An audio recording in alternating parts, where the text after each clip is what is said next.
Eh bien. Do you come bearing news from Monsieur Marat? No, not yet. I have it on good authority that he is in the quarries in Montmartre. He's the only person who could show you a way to reach the Bastille. Don't forget. I have recovered Minister Necker's bonds. Do you intend to entrust them to me? Yes. I have chosen to place this fortune in your hands. Very well, madame. I promise that I will use it for one purpose only. To give the people their freedom. When a monarch violates the people's most fundamental rights, insurrection is their most sacred and indispensable duty. But we must be wary of warmongers, who would lead the rebellion in the name of the people, because all they truly want is to become tyrants in turn.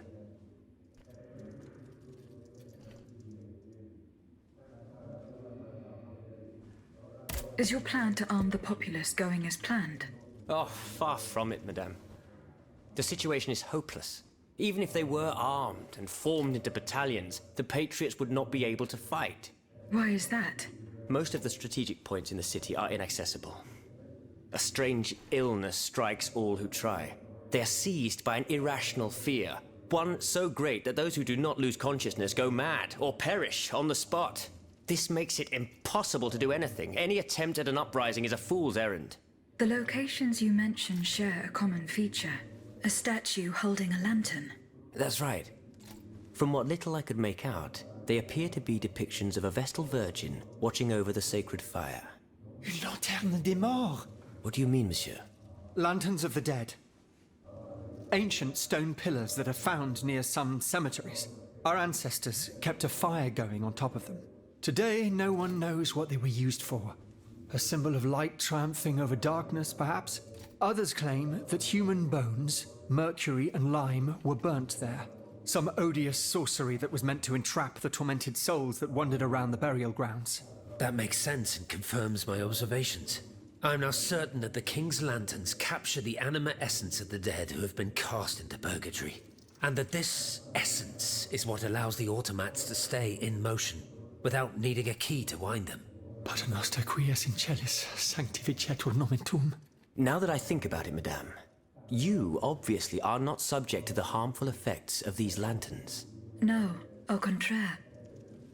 When activated, these statues reveal an apparatus that allows me to repair myself. It follows that if you destroy these lanterns, the people will be free to fight again. Unfortunately, they are preternaturally strong. Nothing can so much as damage them. Come now, no metal is indestructible. If we knew what these lanterns were made of, perhaps I could find a way to destroy them. Take a look at this ledger, Monsieur Lavoisier. It contains a list of metals. I found it by the factories, near Vaucanson's workshop. Let's see. Steel, molybdenum, very good. Tiens, donc, tungsten and zirconium. This master blacksmith knows his trade. These metals can be used to make the strongest alloy imaginable, as long as you have a fortune to invest. For that, our clockwork tyrant knows no bounds. Well, Monsieur Lavoisier, is there any way to break this alloy? Break it? Certainly not. But a mineral acid could change its structure. Melt it, perhaps. I would recommend sulfuric acid, or vitriol, if you prefer to use its common name. Where can I obtain some vitriol? I had some, but my laboratory at L'Arsenal was ransacked. I can't tell you any more than that. You should ask my colleague, Monsieur Bailly. He uses similar substances in his research.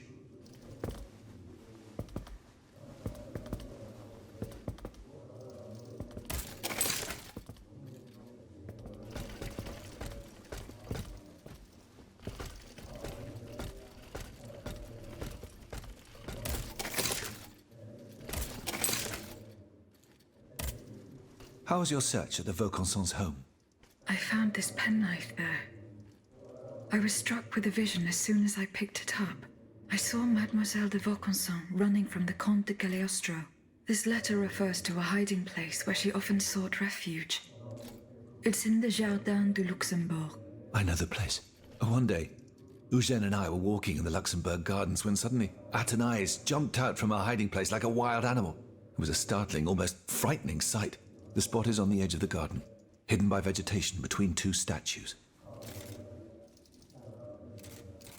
Would you happen to know where I could find some vitriol? Sulfuric acid? Of course. Combined with sea salt and green copperas, we use it to polish the lenses of our telescopes. But I don't know how much we have. You would need to go to the Louvre and take a look at the observatory's storeroom to find out. If you will allow me to. Of course, madame. Here is the key.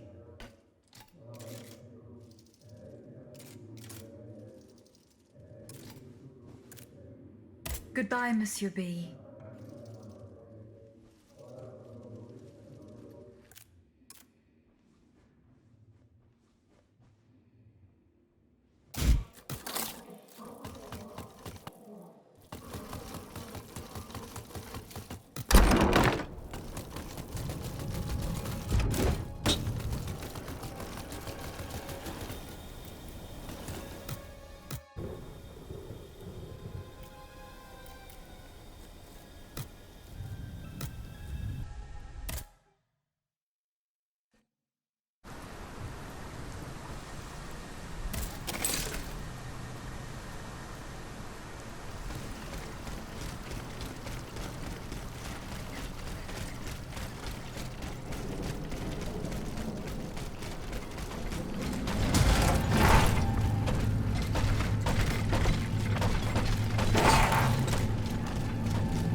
Athenais' hiding place.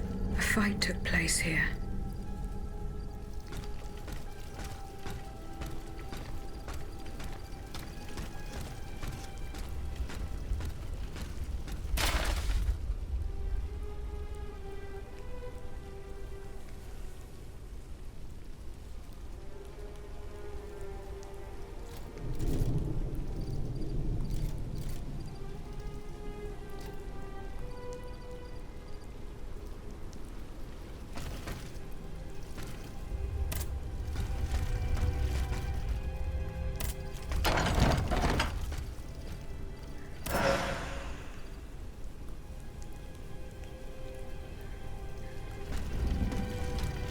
Franciscus Antonius. What unusual names. Whose cane could this be? Perhaps the guests at the Cordelier can enlighten me.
Aegis, I'd like to talk to you about my research. Do you have a few moments to spare for me? Certainly, mon père. I am listening. I've carefully collected the testimony of our companions here. Then I compared them with the observations made during my investigation of the man who calls himself Cagliostro. I came to quite the shocking conclusion. I believe I have discovered how the royal automats remain constantly in motion, like clocks that never need winding. They get their energy from the souls of the dead, Aegis. They drink from the anima essence that permeates the purgatory described by Monseigneur de la Fare. These machines feed on the dead. The greater the massacre, the deeper the river where they slake their thirst. Is there any way to stop the bloodshed, mon père? I believe there is always hope, Aegis. As long as I remain free to pursue my research, I will never lose faith. I keep thinking about the three Nemes. These echoes. All of this is clearly related to Nicholas Flamel's work. The alchemist? Precisely, mon ami. And this leads me to fear the worst. What have we to fear from an alchemist who died nearly 4 centuries ago? Not him, per se. Rather, the heretic who is exploiting his discoveries. This poses a grave danger to us all. What do you fear, mon père? What do I fear?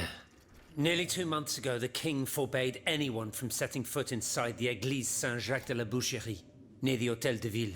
He had the priests forcibly removed. They hardly even had time to save the church's sacred relics.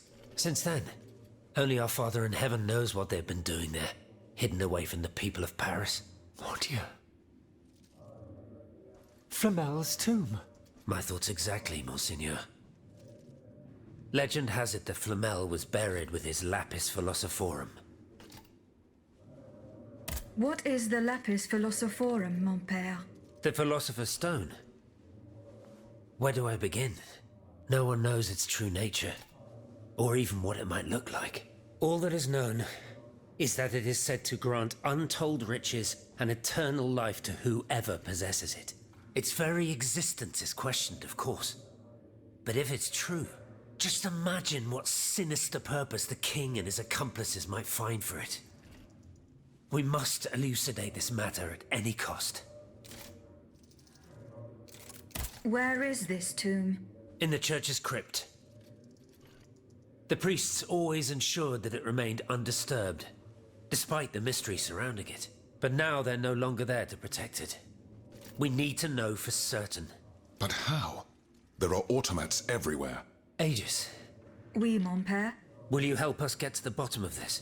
Did you not say that it was impossible to enter the church? There is perhaps a solution. The penitent's door behind the Châtelet leads to the Quartier de l'Hôtel de Ville. It's only opened on Good Friday, but this year, I had the honor and good fortune to lead the procession. Here is the key.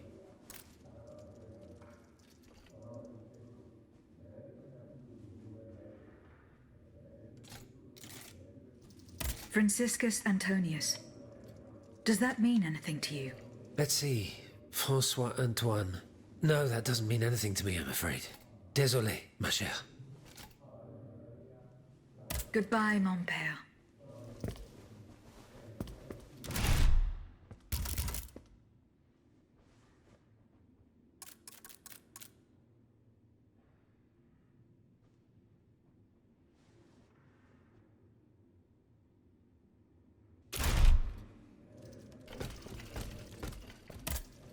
My respects, Monseigneur. I didn't expect to see you again so soon, Aegis. We missed you when we had to leave our shelter at Place Saint-Merry. The path that led us to this convent was not an easy one, believe me. Do the four names Franciscus Antonius mean anything to you? The Franciscan order, perhaps? Go on. Franciscus Assisiensis, the founder of the order, and Antonius Patavinus, one of its most illustrious members. I'm sorry, Aegis, but that's all I can think of.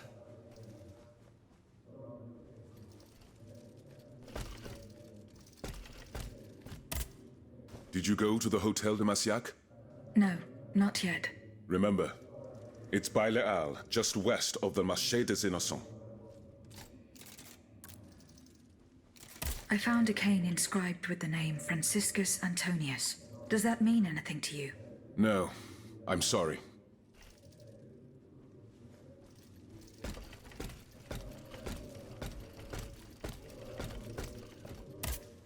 Monsieur Bailly. Does the name Franciscus Antonius mean anything to you? We scholars have the strange habit of adopting names from antiquity. I imagine that we're actually looking for someone named François Antoine. But no matter how hard I think, I'm afraid it doesn't ring a bell.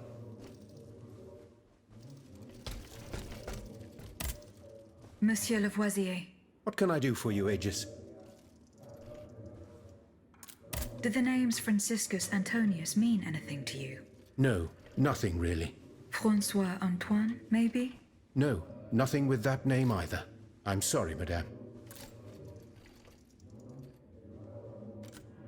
Goodbye, Monsieur Lavoisier.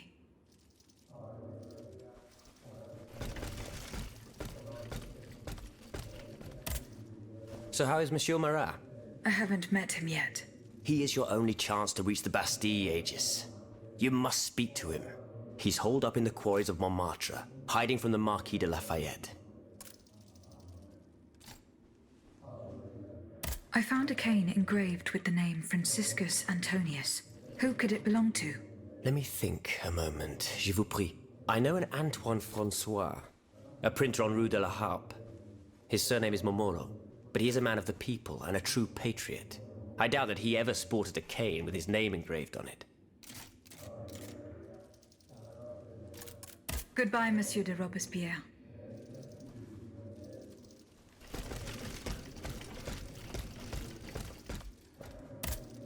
Monsieur de Mirabeau. I found a broken cane. It says Franciscus Antonius on it. Do you know who it belongs to?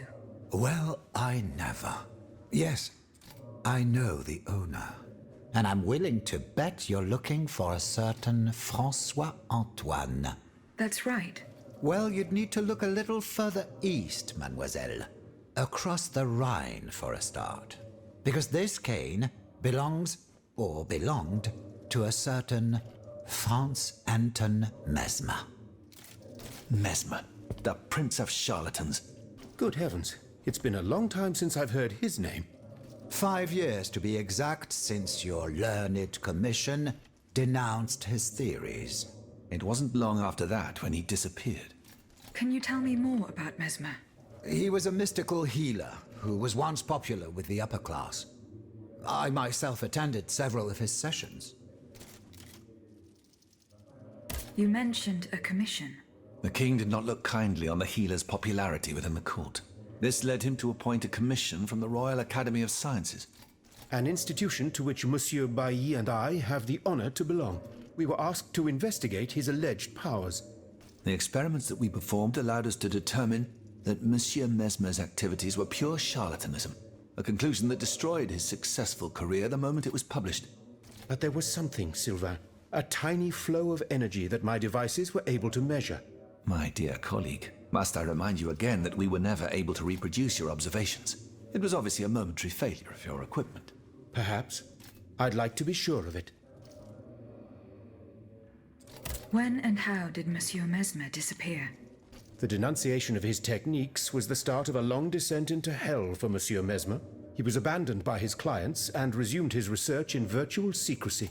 I think he was hoping to perfect his so-called science and restore his reputation with the Academy. A hope that led him to associate himself with that dastardly Cagliostro.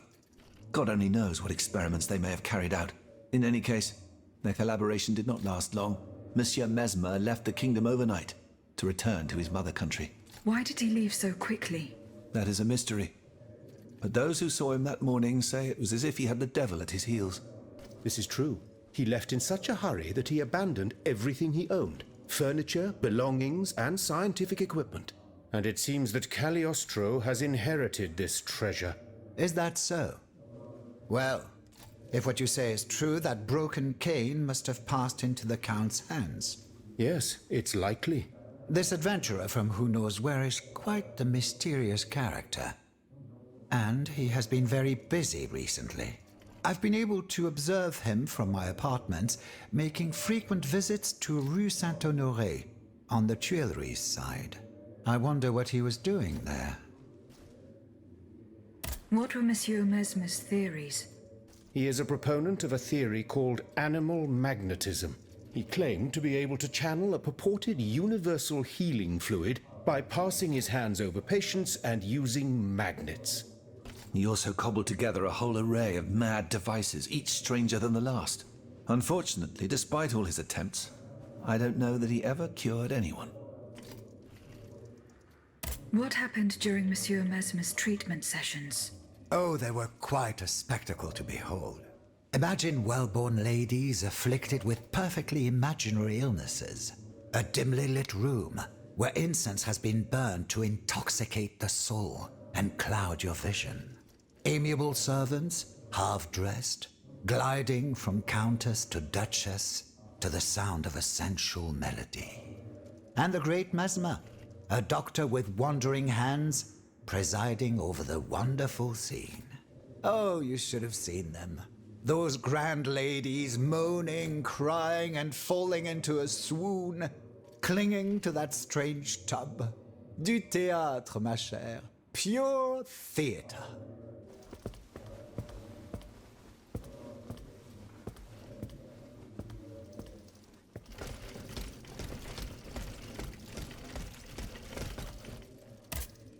Monsieur le Marquis. I'm listening, Aegis. Goodbye, Monsieur le Marquis.